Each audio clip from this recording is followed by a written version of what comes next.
It's Angie from Canterbury Trails Farm. Today I'm going to be showing you how to make reusable cosmetic rounds.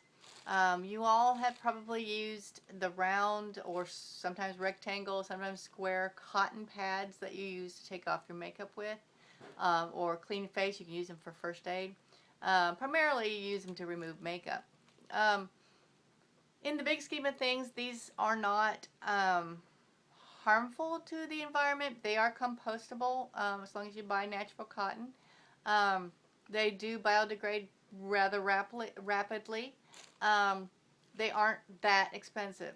But in moving to a sustainable lifestyle where you don't have to continue to buy products and you don't throw things away and you reuse things, I'm always looking for ways to sort of reinvent the wheel, so to speak, or go back to how it used to be before they reinvented the wheel and made a disposable consumer kind of society. So years ago, I sat down and I came up with flannel cotton rounds that I used to sell in my store with a little drawstring bag that you can put them in to wash them so they don't get lost in the wash. You use them, rinse them out, and just put them in your little bag, and then you throw the whole bag in the wash. Or you can wash them out by hand and let them air dry too. I've done both. They're very simple, and I use 100% cotton flannel. You can really do any size of cotton circle that you feel is a good size for your cleaning needs, or how you like to take off your makeup. The ones that I sold were about 3-inch in diameter circles. You could do a larger one if you want it. This one is this one's about 3.5, so it's a larger cotton pad than this one's going to end up. So the first thing you want to do is you want to find something in your house. A glass works good. That's what I use, just the end of a glass turned upside down. That is going to give you the diameter that you want. And if you haven't done it before and you don't really know what you like, do 3 or 4 different sizes. You'd be surprised what a 1/2 inch difference makes in some people's comfort levels. So to start with, we're just going to do, let's start with the big one so we can get an idea.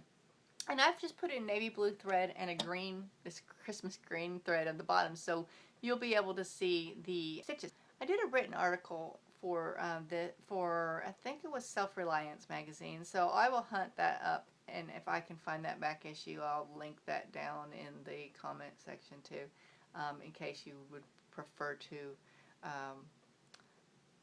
read the instructions in a written format. So to begin with, I'm going to be using a straight stitch, and I'm just going to go around, and I'm going to leave 1/2 inch unsewn because we're going to need to turn that inside out when we're done. So first of all, I'm just going to go around and straight stitch.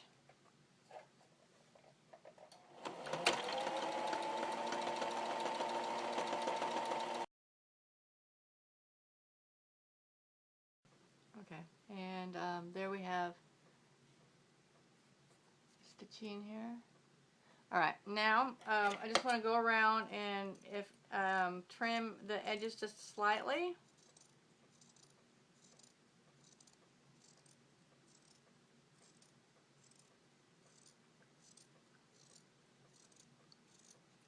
And now I'm going to switch to a zigzag, a tight zigzag. And I'm going to go around the edges. If you have a serger, this would be great for this. This just gives it extra strength.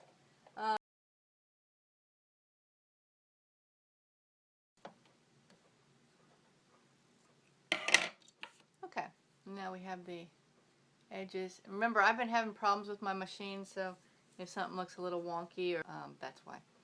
Okay, so then I'm going to turn it inside out.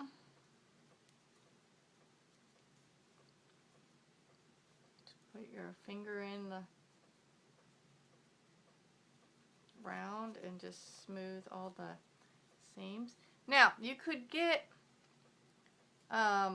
fancy if you wanted to and do a top stitching on here.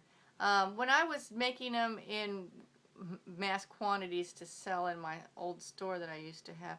I found that since they were so small, sometimes the top stitching caused them to curl in, so I quit doing that, and I just do I just sewed the inside. So you want to now you want to go to your little part where you left it unsewn and just stick that in there, and it doesn't matter if you want to try to get it perfectly round. When I was making these literally in the hundreds, if you can see, I just started lining them up and the one end would just be sort of straight. That was for just ease of sewing. Okay, this isn't going to match because I don't have white thread, but I'm going to do just a straight stitch across.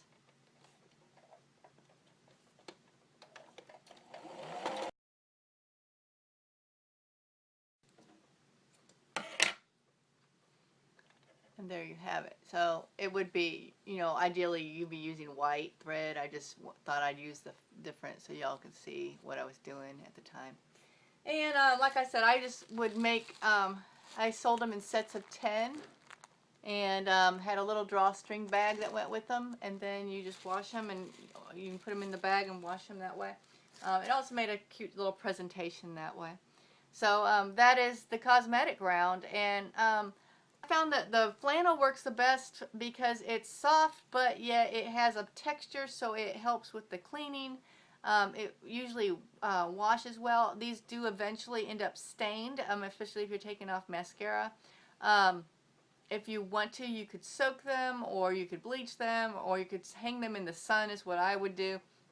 So that's a short little project with the cosmetic rounds, and I hope this gives you an idea of something that you use on a daily basis, that you can find alternate methods and find something that is a reusable product. Also, I hope this innovates your thinking and sends you out into your home and makes you start questioning, what can I do that pushes me towards a self-sustaining lifestyle where I don't have to continue to buy products and I don't have to continue to buy disposable products, and I can find alternate methods to make a product that will do the same function, have the same function as this disposable product did. You'll be surprised at the things you can find in your home that started out as a non-disposable product at some point in history and then got made into a disposable product that now is clogging up our landfills. So thanks for joining us today. This has been Angie from Canterbury Trails Farm. Bye.